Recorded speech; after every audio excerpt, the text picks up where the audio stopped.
We're live on LinkedIn, YouTube, and Twitter. I was hoping to go live on Facebook this week, but I've just not had a chance to set stuff up on Facebook as well. So in future weeks, these things will be live on Facebook. I've not done one for a while, so before we do introductions, I think I missed 3 weeks for a number of different reasons. Some personal, some work, but I've missed 3 weeks. So I'll just remind everyone that as we are live on YouTube, don't forget that you can subscribe to EdTech TV. It's not just a case of we share stuff from these podcasts and product spotlights. I do, when I've got a bit of spare time, do some data related stuff on there as well. So how to calculate A, B, and C and all that sort of stuff. So if anyone's watching from school, might be worthwhile. If you've got any questions, the other thing that I usually have to point out, if anyone's watching, you've got any questions, just comment. I think you have to enter twice, I think. The question will appear at this end. If it's appropriate, I'll share it and we'll answer it. If it's a case of somebody that, I'll say me, but I don't know if this is a big case for you, Nick, but it's somebody who I've worked with before is trying to catch me out. I usually just leave them out. So, in a good way. I had someone asking a question about my beard once, so I've vet them now before I share them. I have to say my beard's just got more and more grey, so I hope no one asks about my beard. Mine's got greyer and greyer, especially here. And the daughter's conned me into dyeing it. And when I dyed it, I was like, actually, it looks all right. But then you have this horrible stage. I don't know if you've ever done it, where it's like a mixture of orange, grey, brown, black, and I look like a cross between a Dalmatian and a tiger. So I'm going to have to stop doing it and just leave it grey. I think I'm just going to have to embrace the grey and let it go. So I'm with you. I'm embracing it. Sort of. My wife sometimes watches this, but I only keep the beard because it winds the wife up. So we don't like it at all. So that's the only reason I keep it, really. We've got names at the bottom of the screen, and I'm pretty confident that the vast majority of this audience, Nick, will know who you are, who Finnemore Consulting or Consultancy are, and also know who Sarah is. But for that 1% that haven't come across you guys, because I know that you do some great work, do you want to tell everyone who you are and a little bit about yourself? Oh wow, yeah, sure. I always find this bit the really embarrassing bit because you don't want to say this too much. But yeah, so Nick Finnemore, worked in probably the EdTech market for actually almost over 20 odd years now. It just seems to, the years keep passing quicker and quicker, and that's probably why they got the grey, if I'm being honest. But yeah, so ultimately I've been in the market for a long time. Predominantly worked at Capita for a long period of that time, so for probably about 18 years or so. Sort of headed up the product strategy for a while, so some of it you can blame me for. And then the rest of the time I've basically been out since 2018. We've been the sort of independent consultants, me and Sarah. Yeah. And we started a business and we sort of support businesses to help them grow, understand how they can future-proof themselves. And we predominantly sort of talk at the sort of C-suite level. There's two of us, so we can't get too heavily involved in day-to-day sort of tactical stuff. Yeah. But we'd normally work on a sort of strategic and directional piece as much as we can. Getting really quite heavily involved in AI and how that can help businesses, but also education. So, and in fact, I did a panel just yesterday with Access Group as well. So, trying to get AI out there, get people thinking about AI. We might, we probably will touch on that. So we've ventured a little bit into, we're trying to avoid referring to it as AI because we've developed a product that utilizes AI, but doesn't go out of the boundaries of what a school wants or puts into the back end of it, if that makes sense. Tom, in our trio, Tom is the more technical, so Tom would definitely explain that in a better way. So we'll venture into AI in a bit. I'm shocked that, so I've worked in EdTech for, I'll say quarter of a century. I don't know if it sounds more or less. And a large proportion of my time working in EdTech in the early days was as the head of a service that provided support for Sims and Capita One. I've then worked with and for several EdTech businesses and the founder of one, a number of which I think you worked with in a consultancy capacity. And we've only ever met through Bet, I think. Yeah. If my memory serves me right, that's face to face. Obviously, we've had interactions on socials and that sort of stuff, but we've met through bet. I bet we've been really close at times to working together, but just not done it in some way, shape, or form. I agree. I used to go at Doncaster quite a lot. Yeah, because you know Kim, don't you? Kim Keller. Yeah. Kim might be watching this. I think she's retired now or semi-retired. But yeah, Kim worked in one of the services that I managed. Yeah, so we must have been very close to doing some stuff together. Anyway, it makes sense. So the title of this is The Wonderful World of EdTech, and we'll talk about a number of different things, I think. But given that a lot of people will know you from the MIS days, it probably makes sense to talk about that MIS landscape, and it's changing rapidly, isn't it? And you know, what are the changes, challenges? What should schools be looking for in your experience? That sort of stuff.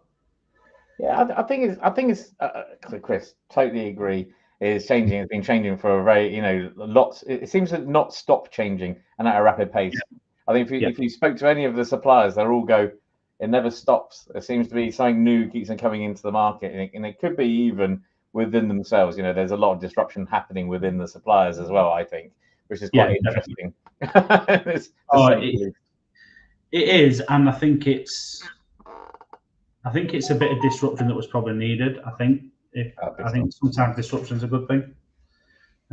I was talking to Phil Neal about 4 weeks back, a totally different conversation. It wasn't MIS related. He's now. Do you still speak to Phil? Yeah. So he's now working at Bookmark Charity, isn't he? Yeah. And we support a reading business. So I was talking to him about that. But we had a good old natter about the old days and Sims. And I genuinely think when I reflect on that type of conversation, something had to change somewhere. It was a comfortable day. Don't get me wrong. It was comfortable. It was nice. I think there was really good, real good, strong relationships between local authorities and schools and Sims for a very long time. I loved it. It was some of the best days I had in working, in the sense of the relationships we had. I used to call them critical friends. You guys were, Doncaster or whoever. You'd tell us when we were going wrong, but at the same time, there was always that camaraderie, sort of symbiotic relationship. It was nice. It was great. It was fantastic. But you're right. Unfortunately, I think there's an element where sometimes that sort of scenario means that it gets too comfortable, and actually that's not necessarily great for the market. And I think there was an element where Sims became a bit complacent, and so everything had to change. And this massive bit of disruption is really positive. It creates much more innovation, even though I think it's still to come. I don't think it's quite there yet, the innovation, but it will create innovation because you've got competition. So yeah, people are going to have to innovate. Yeah, I'd agree. I was doing some interesting work in my last year and a bit at Doncaster. I was managing Capital One, which we were transitioning to a different system, and again we'll probably come round to wider systems later on. But a piece of work on that, a piece of work on Sims, and we'd also commissioned or procured Arbor to come in and do some work around education data, and they used to, I don't know if they still do it, they created reports based on your analysed school performance data, and they were scraping data out of systems and stuff. And I can remember thinking then, these guys are going to disrupt everything I've been working on for the last however many years. Not just them, that's just an example of who I was working with. But the data they were providing enabled us to make some really strong decisions that we've probably never been able to make before in Doncaster. And I think that was the start of me thinking, yeah, this is moving a different way. And then I left. And that was done. Yeah, well, I left and I became a bit of a competitor to the stuff Arbor were doing. So you'll know from my past that I was the founder of Maze, and we were one of 8 providers who had access to national data. Another one of those 8 providers were Arbor. So, I mean, I've got a good relationship with James, who's the CEO at Arbor. We sit on the same steering groups and all that sort of stuff. But ultimately, we were competitors in that data space in different ways. But yeah, we had some good conversations. But I think we're probably both thinking, yeah, I need to just put a lid on that bit and not share anymore. I think the thing is, actually, the work that you guys are doing, Arbor, you, and with Maze and so on. I think that is where a big change had to happen. The surfacing of information from multiple sources, was absolutely essential. At the moment, if you look at Sims when it was quite isolated, really, mainly because it was a server in its own sort of within the schools. So it wasn't really. It wasn't giving the insights. I don't think that basically schools necessarily needed. I think that in the past it did, and then I think schools needed more. And I think like you say, Maze and Arbor and all the other systems that basically Assembly, whoever's building more information or delivering more information, more insights, I think is a good thing. And I think that was missing really in the old days of probably of MIS. But Yeah. Sorry, go on. I don't know. I'm just saying, but that's changing. I think the MIS market is changing quite rapidly in that way. And some of that will have been because of the constraints of the systems, right? It wasn't because nobody had a desire to do this stuff. It's just because the technology didn't allow us to do it in a way that was cost effective. I can remember having a really good conversation with a number of people, but it was mainly myself, somebody from the DFE whose name escapes me now, and James Wetherill. And the guy from the DFE was saying to us, if we could give you any more data, what could we give you? And both James and I looked at each other and went, everything. Yeah. If you want us to do socially worthwhile stuff that adds real social value, because there's a difference between social value and other values, then give us everything. We never got to that stage because I think the project ended long before then. But we did start to link up deprivation data with attendance data and start to move towards preventative rather than intervention and all that sort of stuff. So yeah, it was good old days, and then moving on to good times. Yeah. Now obviously we've got. I'm going to try and segue into. I hate that term, segue. We use it as if it's easy, don't we? But have you ever been on a Segway? It's not. I usually end face down in concrete. You wouldn't see me on a Segway. It's the worst term you could use to describe something that's easy. But Segway. If I was on a Segway, mate, I'd look like a weeble. They're awful. I can't balance. Can't ski. Can't water ski. Can't Segway. So trying to segue into AI. So we've had this. We're talking about a transition from good old days with MIS into more data and socially worthwhile stuff. Where does AI come into that? So I talk to loads of schools. I don't know how many schools you speak to, but I'm assuming you speak to more businesses and, like you say, C-suite. What role do you see AI playing, and what does it mean for education? I think it's one of the, it's such a wide question in some ways. I think there's the opportunity. I think I said I was on a panel yesterday with Access Group, and they truly have got a product coming very, very soon into education, which is purely AI based, data science as well. Because I think the trouble is everyone sort of goes AI, but AI is, you've got things like data science as part of AI, you have generative AI, which is the things that people understand as ChatGPT. There are many functions, or robotics, automation. All these elements are part of AI, and actually utilizing more than one at a time is where I think it's going to go. And I think that the key for me, the absolute key, is one, that we need to open up our data far more, in the sense of suppliers do. I know that they like to keep hold of that data, but for the benefit of education, we have to open up that data. Yeah. And I know Matt Woodruff does a lot of talking about opening up the data, having open APIs and so on, and he works for a global company in that way as well as a consultant. But also at the same time, we have to start talking about the art of the possible. You talk to educationists need to understand that this is going to be safe, because we're going to make sure it's safe. So they need to trust what we do. But actually, we also need to talk about the art of the possible, taking away all the pain. It's not going to take over a teacher's job, because they're the professionals. But what it will do is free up loads more time to focus on the pupil. Get rid of some of the some of the tasks which don't need to be done, but also creating those insights. If we talk about as an example, there's a child in Liverpool, in a deprived school potentially. I'm not saying Liverpool has deprived school, all of Liverpool has deprived schools, but you could also have one with the same sort of demographic in London. And the fact is, maybe some of those interventions that worked in Liverpool could then be easily basically given to the teacher in London and said, by the way, there's a child with the same demographic, same sort of problems up in Liverpool. This is what they did, and this is what the outcome was. But if you then go one stretch further and go to individualized learning, think about when you start scraping social media, you start scraping all the data about a child. And you were just talking about just a minute about, actually, government, give me all the data and I can give you loads more insights. You'll get to a point where every child will understand their style of learning, will understand, what subjects they really like, how best to progress in each of those different subjects.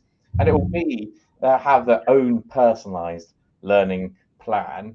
And that means they also might be able to, with this world that we're living in now, where everything's blended, parents are blended, learners now, and they're also workers. And I think it'd be the same with schools. We've got an attendance problem, but then we have to fix it maybe in different ways where we go, actually, some children will be at home sometimes. And actually, it's the best place for them because that's where they do, learn better than being in a group of other children. So I think there's so much that we could get to regarding getting children with their personalized learning plans and for making sure we're supporting teachers so teachers understand exactly the pain points that children have and how best to solve those points. I always talk about Lexplore, which I know you know really well. Yeah, I do, yeah. When a child is in school or at home, if you use the sort of camera to understand where the retina is, then where they're finding problems or finding it a bit difficult, like they do in Lexplore with the reading. So if they did that with every subject, where you just go, oh, actually, Johnny, how was, when we talked about Women and Conqueror, there was an element in there about Harold, and you weren't quite sure how he died. You can see what I mean. You can get teachers to basically be proactive about supporting the children around them by understanding where they find the most difficulties. But I think AI, I think that the world is our oyster, but what we need to do is in EdTech is show education that it's a positive thing. They can trust it. And I think from the other side, the educationists need to go, we've got all these pain points, and at the moment, they're not being solved. Now, EdTech, solve them. Tell me how to solve them. Yeah, definitely. We just on the Lexplore one, we got loads of examples of where, like you say, we work really closely with Lexplore. Loads of examples where you go into a school and just that one kid who's never understood, or the teachers have never understood why they get certain things wrong and certain things right, and you can see where they've developed a coping strategy. Now that coping strategy might be they read 10 words and then they go back 4 and then 10 and then 4 and then 10 and then 4. Everybody will be talking about how slow they are at reading and the reading speed's not where it needs to be. But in reality, the comprehension's through the roof because they've developed a coping strategy and you can physically see it. And it's worth it just for those moments. And then you mentioned teachers and parents understanding each individual child's learning. I think if we get this right, and we're talking a few years down the line, obviously, we get to a place where the children understand and the pupils understand as well. So they're actually giving you different iterations of the work based on where they were strong and weak and stuff like that. And we can get it to a place where children really understand and take control of their own learning. And then we might open a door to flipped learning where they become the teachers and they're teaching their friends and all that sort of stuff. But we've got to get it right now, haven't we? And embed it properly. And the one big thing that comes out from the conversations I have, which will be at a slightly different level to yourself, I think, in schools, the biggest fear I'm coming across is replacing teachers. And we've really got to drive home that message as well, I think, with AI, that this isn't a replacement of teachers. This is a way to support education and outcomes for children. 100%, that's really important. And there might be a change in the way that teachers work. There might be, I sometimes describe it, I was with a bunch of schools in Coventry and you sort of go, just imagine, you get into your automated car, because that's going to come into the future. The first thing you do when you sit there is you sort of go, right, tell me, how did the homework go last night? Oh, this is what happened in the homework. Oh, by the way, Johnny he found it a bit of a struggle on this point and this point and this point. Okay, I need to think about how I'm going to basically tackle that when I get into the classroom. Yeah, this other child, really excelled, and we probably want to give them some form of, award or plaudit or whatever it might be. Okay, great, that's excellent, thank you. And by the way, have we got the lesson plan ready for today? Yeah, you got the lesson plan ready, and we've adapted it for that child who had the problems. We suggest, and it's only a suggestion, that, maybe we need to change the way the learning style of this particular area. Yeah, that sounds good. Yeah, we should do it. Or no, actually, can we go back and can we revert back to where I was before? Let's just go down that road at the moment, and I'll change it later, maybe. But thanks for the advice. And you sort of go, that's a much better place to be, surely. As a teacher, you're then focusing on the thing that you love, which is teaching the child. You just got more information to basically make better, informed decisions. Yeah, I'm not advocating we replace human contact because I'm a big fan of it. But I think one of the ways I try and get this across when I'm talking to schools about replacing teachers, budgets are really tight. And if you think of it, if it's done right, think of it as that teacher in year 6, the tool that they're using, if it's done right, is almost like them having the teacher from year 5 sat next to them going, yeah, that's good. I changed this. I do that a little bit different. It's like having a critical friend without them actually being sat there. It can save loads of time through that sort of stuff. Have you seen ChatGPT-4? And there's a video which is about a child learning Pythagoras from ChatGPT-4 in voice. So it's a voice orchestrated, augmented way, and it's basically just asking questions. And definitely look it up online. It's on YouTube. Basically, just look for a child learning Pythagoras through ChatGPT-4, and it's amazing. And I think there's always, going back to the learning styles. There's a company called SoftSale in Japan where they're putting robots into some schools as teaching assistants. And the main reason being is that some children don't want to go up to an adult sometimes to say, I've done something wrong or wherever it might be. They prefer to go up to a robot for certain things. It's not about taking people out of it, because I agree with you. I think you get to a point where there's no human interaction, feels a bit weird. So, but I think the idea of having a robot somewhere where it just helps some children, that we shouldn't be moving away from that. We should be embracing that and saying, actually, that's a positive for those particular children.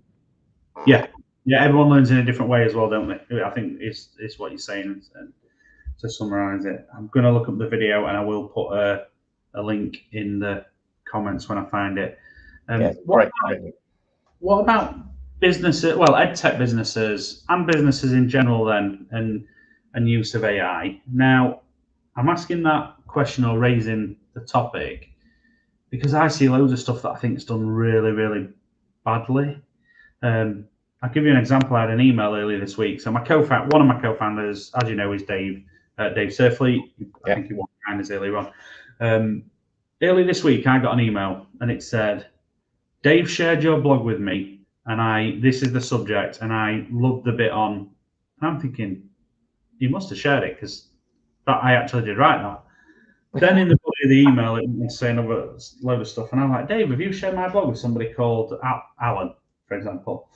And Dave was like, no, but funny enough, I've just had an email from someone called Alan, and it says, Chris shared your blog with me, and I loved. Anyway, there's a real guy involved here somewhere, because I emailed back and me and trying to turn everything a bit comical. I emailed him back and was like, I really liked A, B, and C until I realised you just copy and paste and you don't say to Dave. Who would have thought we spoke to each other? Blah, blah, blah. So terrible example of how to use AI. You can usually spot the Zs as well. So they've just used AI to rip a load of stuff out and then dump it in an email, which made me raise the question of what role does AI or should AI play with EdTech businesses and how they work with schools? I think you're right. I think there's an element of using generative AI. I think there's some real positives about generative AI in business. It can quickly or expedite some of the processes you have within your business. If you get the prompts right, and I do say really focus on your prompts. By the way, I'm rubbish at this, but Sarah, brilliant. Sarah has created more prompts. It's just to make those things easy, to make sure that that you're getting your point across in a way that actually resonates with your audience, which is effectively what you should be using it for. make sure in your prompt you're saying who you're targeting. So if you're targeting CEOs of EdTech businesses, make sure it's in there. We're targeting CEO of EdTech businesses, or it's head teachers, because the language will change.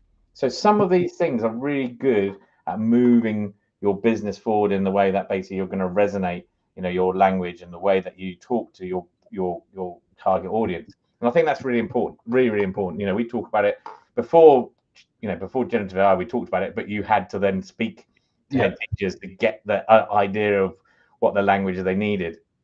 I think probably regarding AI, the thing that I think is going to be really, really important, and people need to be thinking about it now with their software, especially, and other services, is basically business intelligence.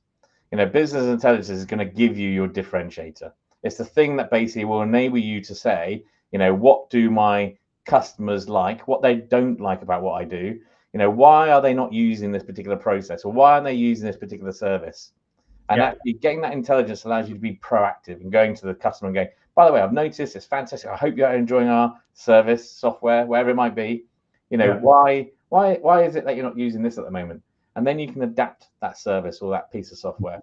And also, I think it enables you to also communicate quickly to them, via the software or via a service, or by telephone if you need to. So I think business intelligence is going to be really, really important to basically differentiate yourself and also be proactive and move your business forward really, really quickly. So I would argue, if anybody's going to look at anything regarding AI as a business, and how do you, what do you want to create those strengths while people want to buy your product, then start putting that business intelligence in. It also will be something like, I know you guys have like many other companies that work with you. I think it enables you to also offer other services, and you might be doing it already, by the way. But I'm just saying, I think, when you work with multiple companies, that intelligence you earn from one company, you can also offer to another company and go, by the way, we know this company's working, growing really fast. It's part of the company we're working with. Try and do some of the same things. So I think there's this sort of, I think business intelligence is going to be really, really important going forward for all companies within EdTech. Yeah, I think we always ask ourselves, because we do use AI for our work with customers and how we interact. Sometimes we've got AI in the process, but we always ask ourselves, are we embedding this to create a shortcut, or are we improving the process? And I think I see far too many people who just use it as a shortcut, in particular around marketing. And schools don't want 25 emails, 16 phone calls, and 27 letters, do they? They just don't want. Well, no, and it might sound good when it comes out of AI, but they just don't want it. So if you're trying to create a shortcut, don't do it. Like, go back to the drawing board and use it in a different way. It'd be my advice. Also, the one thing we talked about, MIS. Yeah. You look at MIS and lots of products within the sector, and I'll be honest, and anybody who's listening, I apologize if you've been we are, but I think we've always said it, so I don't think I've got anything I'm sharing which I've not said to anybody. But too many businesses aren't making their products frictionless. Yeah. And I don't mean technically, it has to be technically frictionless, but you can use AI to understand where the friction is, and then basically fill those gaps. And that might be, by the way, just having a phone call, because sometimes some schools want that one-on-one interaction, and that is okay. That is creating frictionless software or frictionless service or experience. But people don't do enough around experience. We're all used to. Sorry, I just had the wrong side there. But we're all used to having sort of very easy to use smartphones. And I don't agree when people go, yeah, but these products are too big. They're enterprise solutions. You go, no. Every single product, there's not enough automation. There's too much manual interaction, and actually, I don't think they're as easy as they could be to be used. And I think AI can pinpoint where those gaps are, because I always believe that if you think B is value, and you start A, you want to get from A to B in the quickest, easiest route. And sometimes in EdTech, and I mean not even just in school software, generally across the whole of EdTech. I think sometimes, we don't think enough about the experience that customers are going through. The fact we've still got ATF files, CTF files, it's mind-boggling. That's government. But, none of these things should be happening. Basically, government should be taking the census, not being pushed the census. They should just be going, there's where the data is.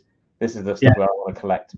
And then they can look at policy and go, do you not? That is it working? Is it not working? You know, rather than going, can you now send me the census every, January and September and so on? Check it 15 times and there's an error around A, B, and C and all that sort of stuff. I remember that well. And the same with attainment data and assessment data. When you upload it to Andy Kent's stuff, it is really good. Solutions. They take a lot of the legwork out. It helps clean it. But government should be able to do something, I think, especially with the type of budgets we're talking about. We've got a really good product guy at this end. So Tom, one of our co-founders, is a great product guy, but B, one of the most focused customer advocates I've ever seen. So if I bring him an idea, he won't even entertain a conversation until I can table him at least 5 schools. So he's got to talk to 5 schools minimum, and then he has to sit him down with our UX UI guy. But it works. It definitely, talking to schools around that sort of stuff definitely works, and I know it does because we've just released a new product about 4 to 6 weeks back. We've had over 2,000 assessments go through the system, and we've had 0 support calls. That is amazing. And the onboarding is minimal. It's just, and that's not because it is because we've built the system to be the experience to be user friendly. But the only reason we've done that is because they held tight on, we've got to talk to these schools guys, or we ain't building it. We're not doing it. We're not doing it. So when you talk about it being frictionless, it doesn't feel frictionless for me because it really annoys me sometimes. And I think I've got a great idea, and now I've got to go and find 5 people. And I'm sales. I'm a sales guy traditionally, so I'm a bit impatient. I'm with Tom. I'm a traditionally product guy, so I'm with Tom, I'm afraid. Well, that's why it's nice to have a blend, isn't it? We've got a nice blend here. But yeah, I totally agree. If you can make stuff, not just the products, but the experience totally frictionless for the customer, you're onto a winner, aren't you? Absolutely. That's not just EdTech, is it? That's not just EdTech. That's no. Any. I just think sometimes other industries probably are a little bit ahead of us in the sense of using AI or creating this sort of frictionless sort of experience. But it benefits you as a company as well. You just said no support calls. That's amazing. You sort of go, wow, I've got no support calls. That means that's time that you can go back into the business. Whichever way you look at it. So it definitely benefits. I think that's brilliant. Yeah, 100%. So. Conscious of time, we mentioned someone is asking a question. Sorry, let's see what Tom. Yeah, all your ideas are worth talking about, Chris. Thanks, Tom. It's not a question; it's a compliment. So we mentioned earlier, really briefly, MIS, and I think I mentioned wider education and CYP, children and young people systems in general, and we've just touched on. At a governmental level, how hard it is for them to get some of this data. New government, do we need a new approach? Do we need to see some change? And what does that look like? Do you know? I'm gonna give a stat here. So I think it's over £2 billion at the moment gets spent by local authorities on penalties from parents where their children in SEND, and this is SEND alone, don't get the interventions that are required. That's £2 billion in its own right. So that's a waste. That's a waste of money. Yeah. If you look at the wider piece regarding local authority and schools, there's a lot of data that is similar. So if you look at your Capital One, as you said, so Capital One, in the old days when the systems were servers in local authorities and servers in schools, you had to have these 2 systems and you had this interaction with B2B and all that sort of stuff. But the trouble is now that doesn't need to be the case. You don't need to have systems in situ. You can have it in the cloud. And also, so you get to this point where you go, does that data need to be replicated? No. Also, is that data, because it's replicated, is it up to date? No. So you've got the worst of all scenarios. You've basically got data being replicated in multiple places. You've also got social care, and you've also got social care systems and healthcare systems. Where I think personally, if you wanted to create an environment which is equal in the sense of cost effective, saved a lot of money, I would have that child being persistent in one single database, which I do appreciate the DfE tried to do, and then found it difficult. And I think you were part, you were having those discussions with the DfE at one point. And I think but the trouble is we need to get away from this multi-system sort of situation. So you can have functionality, you can have software sitting on top of all this data. Software. If you want to do something on transport, have a transport piece of functionality. If you want a social care system, have a social care piece of functionality. But the data underneath, I think, has to be one single. It's either a single pool or it needs to be integrated into it, so it's seamless in the sense of through using like a one type scenario. Yeah. But we need to move to a point where you don't need to have all these systems. You don't need to sort of go, right, I want to monitor attendance. Actually, I've got a system now in the local authority. I've got a system now in the schools, and I've also got the system in government to actually all of them have pots of attendance data. And you sort of go, why have you got all this? Surely you can just scrape that data, or surely you can just basically do the analysis on that data. You don't need to have multiple systems which cost money to maintain, cost money to update. And I just feel we need to move to much more a system where we look at the processes much more in detail and redesign our systems. As going back to the send point, one of the problems with send, and I've got a friend who she basically fosters children as well as their children of send, and ultimately every single time they come with a new folder, paperwork, new folder, and going, oh, by the way, I forgot, I've just changed, or I've just moved, and I've basically now I've got your child. I don't know what's happening with them. And here's a folder of data. Can you just tell me it's right? And you go, why are we in this world? This world should be, the Senko basically fills in the details. The parent sees it, the school sees it, the local authority sees it. So everybody can see the data, and then you basically make sure the interventions are in place. Everyone's got a record. Everyone can be up to date. The idea that now, at this point in this world, that we have all these disparate systems basically not talking to each other is madness. And then what happens is you lose a bit of focus on the child as well. Absolutely. Because there's all this noise around the outside. I don't know how involved. Have you ever been involved in school census days?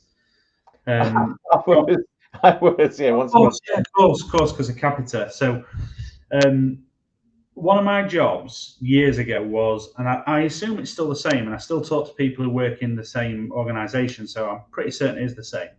But one of my jobs on and around census day was to manage the conflicts where a child was in one school and not in another, or even worse, a child had been off-rolled because they didn't want the SATs results and they were trying to enroll them into another quicker sort of thing. So managing those conflicts between different schools, what a painful thing to do. And none of it's about the kid. It's about managing two organisations who are trying to play for the funding, really. It's about the money at that point. If you had a system that made sure that couldn't happen, the focus is on the kid again. It's straight back on the child. And the attendance one of my proudest achievements, although I didn't get it fully off the ground, was with Maze. We managed to build a map of the UK. So we owned it. We weren't sharing children's data anywhere, but we had a map of the UK that we then managed to build on top of it using, I can't remember what the system was called, but using a system, deprivation data. And then on top of that, we could overlay attendance data, exclusions data, and attainment data. And we could even do attainment data live. So on results day, within 15 minutes, you could have all your data in. And what that allowed us to do we worked with a couple of local authorities, East Sussex, Liverpool, and there was a third, but I can't remember who it was.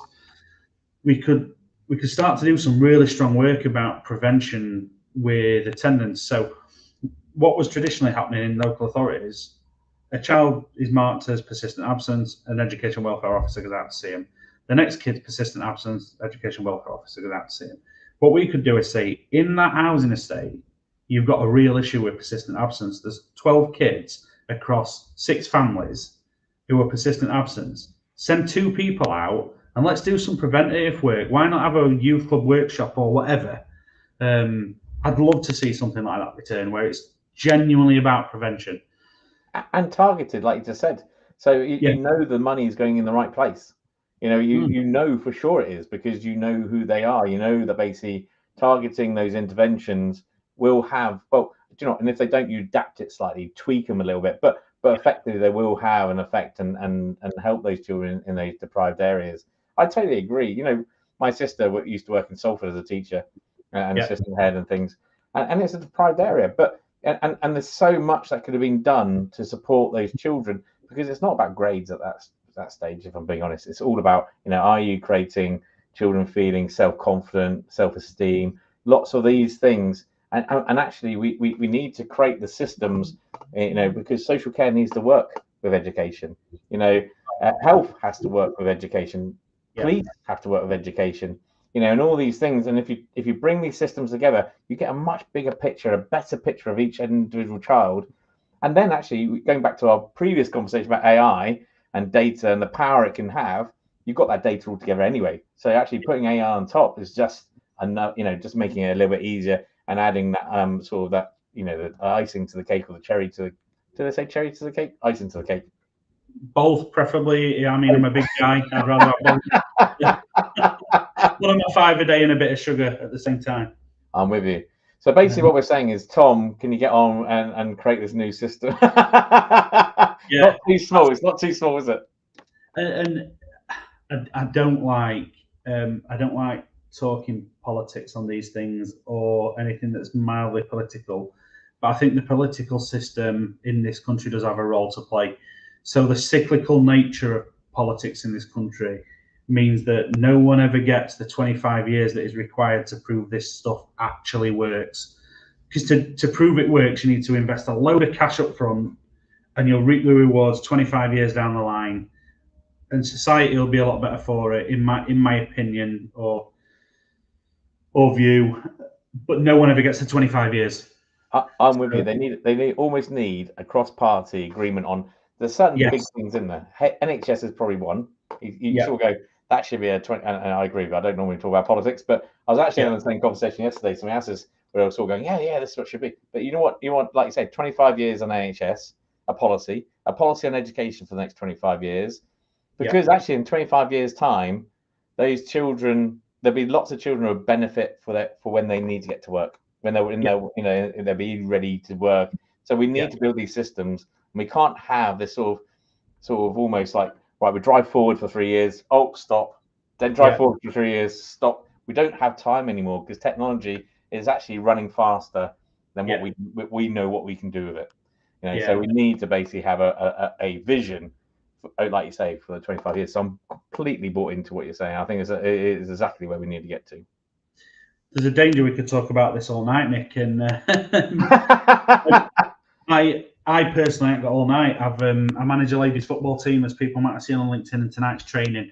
I hope none of them are watching it, because I'm going to give away that they're just getting run to death tonight. So tonight is fitness test night. So I need to go and set out the runs and the drills and stuff, so that they can do all the running. Feel like a bit of a hypocrite making them do it, but I was just talking to somebody today who she I can't remember which football team, so you might go, because she's up actually in Barnsley way, so I'm guessing you might be within the same football region as you. I don't know. Both teams will play in the Sheffield and Hallamshire, I would think, in that same area. So if you speak to a club, always on the lookout for new players. She's very good. We've got some who are quite good. It's growing in popularity, though, isn't it, ladies football? I'm hoping that I can get a full female coaching team in and then step aside and at the end of this year. So we'll see. But we've talked about loads of stuff. You mentioned really early on that you work with C-suites and EdTech businesses. I mean, your experience is unparalleled across the business. Around the stuff we talked about. So if anybody's watching this and needs some support or help, they would just need that advice, guidance to kickstart their EdTech business. Where can they find you? And what's the best way to get in touch with you? It's probably best to find Sarah. No, I'm joking. So my wife's Sarah as well. I don't know if I've ever told you that, but my wife's Sarah as well. So we've both got Sarah. Yeah, she's the better half of us two. So we're at Finnemore Consulting. That is our website. We are actually doing we've got a piece on the knowledge, which is where we will work with people over a 6-month period and what we do is, again, it comes back to, it's a bit like you, there's lots of people that we know in industry, so we'll pull them in depending on your need. So we've got some agreements with people.